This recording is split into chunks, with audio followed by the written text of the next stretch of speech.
Hello everyone, welcome back to my channel. ఈరోజు నేను చార్మినార్ వెళ్ళాను. అక్కడ చూడండి ఎంత హడావిడిగా, ఎంత జోష్లో అందరూ ఎంత హ్యాపీగా ఉన్నారు చూడండి. ఆ హ్యాపీనెస్ చూసుకుంటూ మనం కూడా చిల్ అయ్యాం బాగా. ఎక్కడ చూసినా జెండాలు పట్టుకొని భలే ఉన్నారు, చిన్న పిల్లలతో సహా క్యూట్గా బుగ్గలకి ఆ ఫ్లాగ్ లాగా ఏదో వేసుకొని చాలా బాగున్నారు. వితౌట్ పర్మిషన్ ఫొటోస్ తీయకూడదు అని చెప్పేసి తీయలేదు చిన్నపిల్లలవి, కానీ భలే క్యూట్ ఉన్నారు తెలుసా అసలుకి చిన్నపిల్లలు. And each and every Muslim boy girl చిన్నపిల్లలు అందరూ భలే ఉన్నారు అసలుకి. వాళ్ళు బాగా ఎంజాయ్ చేశారు. చార్మినార్ అంటేనే వైబ్ అసలుకి. దాంట్లో ఇదొకటి హ్యాపీ అనిపించింది.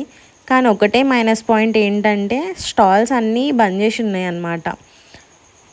అంటే ఫెస్టివల్ కదా అందుకని చెప్పేసి హడావిడిగా ఉంది అని చెప్పేసి క్లోజ్ ఉన్నాయి అనుకుంటా. అది మాకు తెలియదు కాబట్టి మేము వెళ్ళిపోయాము. మీరు కూడా ఎప్పుడైనా వెళ్ళాలనుకుంటే ఒకసారి చెక్ చేసుకొని వెళ్ళండి, సో దట్ మీరు కూడా ఎంజాయ్ చేయొచ్చు.